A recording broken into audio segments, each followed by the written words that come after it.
రాష్ట్రంలో ప్రమాదకర రాజకీయాలు నడుస్తున్నాయని మంత్రులతో ఏపీ సీఎం చంద్రబాబు అన్నారు. రాజకీయ నేతలు ఒకప్పుడు నేరస్తులను కలవాలంటే భయపడేవారని, ఇప్పుడు నేరస్తులను అడ్డం పెట్టుకుని రాజకీయాలు చేస్తున్నారని ఆరోపించారు. నేరస్తులకు కొమ్ము కాస్తూ రాజకీయాలను ఎటు తీసుకెళ్తున్నారో అర్థం కావడం లేదని చెప్పారు బాబు. కూటమి సర్కార్ ఏడాది పాలన అంతా బాగుందని అన్నారు. ఏపీ కేబినెట్ సమావేశం తర్వాత మంత్రులతో చంద్రబాబు ప్రత్యేకంగా భేటీ అయ్యారు. కేబినెట్ భేటీ ముగిశాక మంత్రులతో కలిసి బాబు భోజనం చేశారు. మంత్రులతో కలిసి విందులో డిప్యూటీ సీఎం పవన్ కళ్యాణ్ కూడా పాల్గొన్నారు. అదే సమయంలో కొద్దిసేపు పవన్ కళ్యాణ్తో చంద్రబాబు ఏకాంతంగా చర్చలు జరిపారు.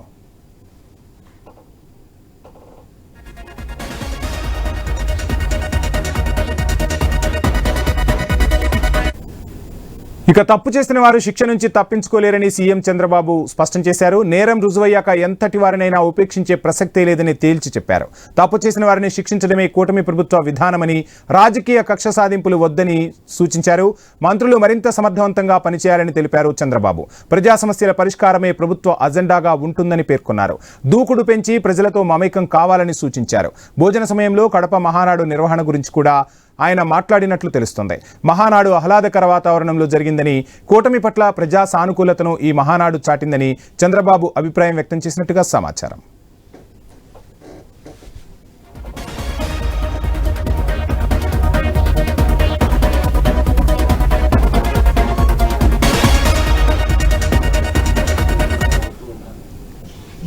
రాష్ట్రంలో ప్రమాదకర రాజకీయాలు నడుస్తున్నాయని మంత్రులతో ఏపీ సీఎం చంద్రబాబు అన్నట్టుగా సమాచారం అందుతుంది. రాజకీయ నేతలు ఒకప్పుడు నేరస్తులను కలవాలంటే భయపడేవారని, ఇప్పుడు నేరస్తులను అడ్డం పెట్టుకుని రాజకీయాలు నడుస్తున్నాయంటూ చంద్రబాబు చేసిన వ్యాఖ్యలైతే ఒక రకంగా పెద్ద చర్చకైతే దారితీస్తున్నాయి. కేబినెట్ భేటీకి సంబంధించి, అదేవిధంగా కేబినెట్ భేటీ తర్వాత పవన్ కళ్యాణ్ చంద్రబాబు భేటీకి సంబంధించి కూడా ఇన్ఫర్మేషన్ అందించేందుకు మా ప్రతినిధి కాంతి జాయిన్ అవుతున్నారు.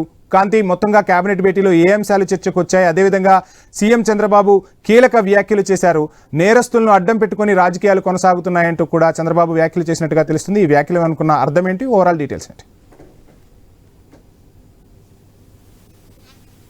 కేబినెట్ సమావేశం ఈరోజు మొత్తం 9 ఎజెండాలతో దాదాపు 4.5 గంటల పాటు సాగింది. ఈ 4.5 గంటల్లో పాటు సాగినటువంటి సమావేశంలో కొన్ని కీలకమైనటువంటి నిర్ణయాలు అయితే తీసుకోవడం జరిగింది. ఏదైతే ఆంధ్రప్రదేశ్ రాష్ట్ర రాజధాని అమరావతి నిర్మాణ పనులకి సంబంధించి, అలాగే మౌలిక సదుపాయాలకు సంబంధించినటువంటి విషయంలో కూడా కొన్ని కీలకమైనటువంటి నిర్ణయాలు తీసుకుంది కేబినెట్. దీంతో పాటు ఎవరైతే సత్ప్రవర్తనతో ఉన్నటువంటి ఖైదీలకు ఏదైతే క్షమాభిక్ష పెట్టాలని భావించారో దానికి సంబంధించినటువంటి అంశం పైన కూడా ఈరోజు కేబినెట్లో చర్చించి ఒక నిర్ణయం తీసుకున్నారు.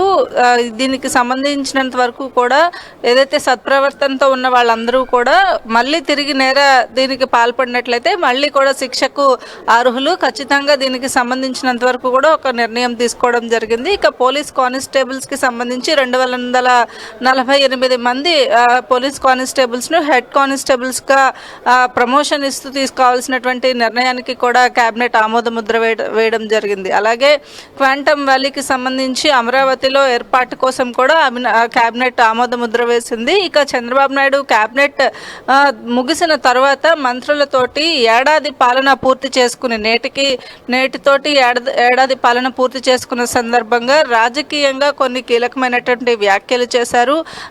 ఏదైతే కేబినెట్ ముగిసిన తర్వాత మంత్రులతోటి ఆయన లంచ్లో కూడా పాల్గొన్నారు. డిప్యూటీ సీఎం పవన్ కళ్యాణ్తో కలిసి ఆయన కొంతసేపు ఏకాంతంగా కూడా మాట్లాడినట్లుగా తెలుస్తూ ఉంది. అయితే ఈ మీటింగ్లో ఏదైతే ఏడాది పాలనకి సంబంధించినటువంటి అంశంలో మంత్రులతోటి చర్చ జరిగిన నేపథ్యంలో ఇంకా కూడా కొంత దూకుడుగా వెళ్లాల్సిన అవసరం ఉంది అంటూ కూడా సీఎం చంద్రబాబు నాయుడు వ్యాఖ్యలు చేశారు. దీంతో పాటు ఏదైతే ముఖ్యంగా చెప్పండి వంశీ. కాంతి, చూస్తున్నాం చంద్రబాబు నాయుడు కీలక వ్యాఖ్యలు చేశారు. తప్పు చేసిన వారు ఎట్టి పరిస్థితుల్లోనూ తప్పించుకోలేరు, ఎవరిని కూడా ఉపేక్షించే ప్రసక్తే లేదంటూ కొన్ని కీలక వ్యాఖ్యలు చేశారు. దీన్ని ఒక హింట్ లాగా పరిగణించాల్సి ఉంటుందా? రాబోయే రోజుల్లో మరిన్ని అరెస్టులు జరిగే అవకాశం ఉంటుందా? అదేవిధంగా చంద్రబాబు నాయుడు మరో వ్యాఖ్య కూడా చేశారు. ఎట్టి పరిస్థితుల్లోనూ కక్ష సాధింపులకు ఈ కూటమి సర్కార్ మద్దతివ్వదు, ప్రజలకు బాగోగులకు సంబంధించే పనిచేస్తుంది, చట్టానికి లోబడే పనిచేస్తుంది అంటూ కూడా చంద్రబాబు వ్యాఖ్యలు చేశారు. ఎలా చూడాలంటారు?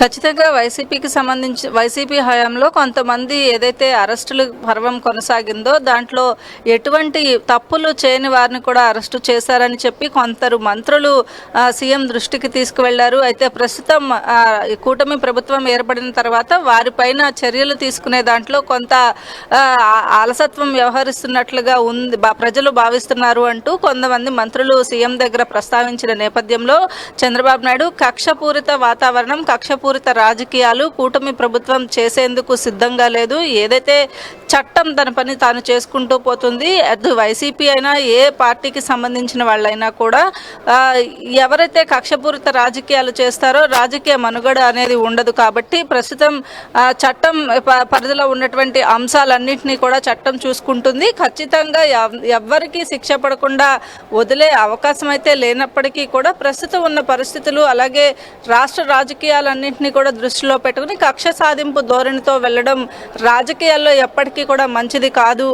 ఏదైతే మనం భావిస్తున్నట్లుగా అంటే కూటమి ప్రభుత్వం భావిస్తున్నట్లుగా ఎవరైతే తప్పులు చేశారో వారందరిపైన కూడా ఇప్పటికే కొన్ని కంప్లైంట్స్ రేజ్ చేయడం కావచ్చు, అలాగే ఎంక్వైరీస్ వేయడము, అలాగే ఎక్కడైతే అవకతవకలు జరిగాయో వాటిలన్నిటిపైన కూడా విచారణ జరుగుతుంది. కాబట్టి ఖచ్చితంగా వారికి శిక్ష పడే అవకాశం ఉంటుంది కూడా. ఎవరు కూడా అధైర్యపడవద్దు. అలాగే దీనిని పూర్తిగా పాజిటివ్ వేలోనే థింక్ చేయండి. ఎవరు కూడా రాజకీయ కక్ష సాధింపు చర్యలకు పాల్పడవలసిన అవసరం లేదు అంటూ కూడా సీఎం చంద్రబాబు నాయుడు వ్యాఖ్యలు చేశారు. వంశీ కాంతి, చూస్తున్నాం మహానాడుతో తెలుగుదేశం పార్టీలో సరికొత్త జోష్ వచ్చినట్టుగా కనిపిస్తుంది. చంద్రబాబు నాయుడు కూడా కేబినెట్ భేటీ తర్వాత మంత్రులతో అనునయులతో కూడా ఈ వ్యాఖ్యలు చేసినట్టుగా తెలుస్తుంది.